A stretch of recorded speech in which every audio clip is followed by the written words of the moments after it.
Imaginons Julien, belge célibataire de 29 ans, habitant en Ardennes. Il faut savoir que les Belges boivent en moyenne 123,9 litres d'eau en bouteille par an. Et seulement 26% des Belges de plus de 15 ans boivent au minimum 1,5 litre d'eau par jour. La consommation moyenne d'eau domestique est évaluée à 130 litres par jour pour un Belge. D'un autre côté, imaginons Trésor, 27 ans, marié, qui est congolais, habitant à Goma.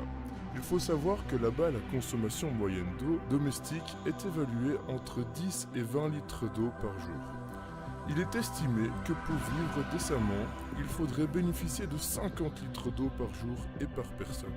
Cependant, il existe une réelle inégalité quant à l'accès à l'eau. Il y a toujours 11% de la population mondiale qui n'ont pas accès à des sources d'approvisionnement en eau potable. Les ressources congolaises sont abondantes à tout point de vue, y compris au niveau de l'eau. À tel point que chaque Congolais dispose de 20 000 m3 d'eau par personne. Mais les autorités gouvernementales ne gèrent pas correctement ces ressources. Certaines localisations impliquent des risques d'érosion, manque de zones d'évacuation des déchets et compliquent grandement l'accès à l'eau potable. Certaines fontaines sont parfois installées pour hydrater les habitants des villages avoisinants, mais sans trop de succès, car certains se méfient des rivières polluées. D'autre part, une marge importante de l'eau des rivières locales se trouve être de l'eau agricole, donc destinée aux cultures et à l'élevage. Un modèle de contrat de rivière émanant de Wallonie ayant servi 2 ans auparavant au Burkina Faso est mis d'application en 2009 au Congo. Il s'agit d'un outil d'entraide entre acteurs de l'eau pour une meilleure gestion de celle-ci grâce à la communication. Les soucis étant de satisfaire tout le monde et l'entretien de la qualité de l'eau de la rivière. Dans certains bassins tels que celui de Lukaya, la périurbanisation de l'espace avoisinant est un problème. Le développement de la ville passe par la diminution des ressources à disposition. À tout problème, il y a une solution. Un rapport de l'UNEP, donc le Programme des Nations Unies pour l'environnement, expose le problème de l'eau en République démocratique du Congo et propose des recommandations regroupées sous 3 thèmes. 1. Le soutien à la réforme de la gouvernance pour le secteur de l'eau.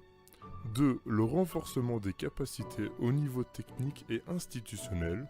3. L'établissement et l'organisation des données scientifiques de référencement pour renforcer la gestion des ressources.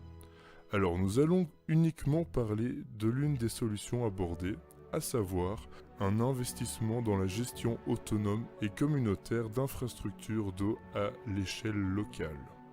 Cette idée est basée sur le modèle réussi de l'association d'usagers de l'eau, développée par la CTB, l'Agence belge de développement. Cela consiste à construire des infrastructures à l'échelle micro afin d'atteindre des zones inaccessibles aux services gouvernementaux et ainsi augmenter la couverture d'approvisionnement en eau dans les zones périurbaines et rurales. Le but serait d'augmenter la proportion de population ayant accès à l'eau à partir des bornes fontaines. Le projet explorerait aussi les moyens d'étendre les activités de l'association d'usagers de l'eau afin d'améliorer la gestion et la protection des bassins versants et pourrait inclure des activités telles que le reboisement et réhabilitation des ravines et la collecte de déchets solides.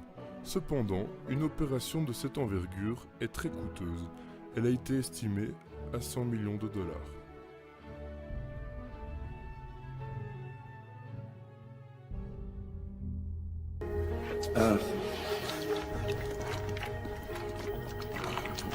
Le bureau, dans 20-30 ans, il n'y en aura plus.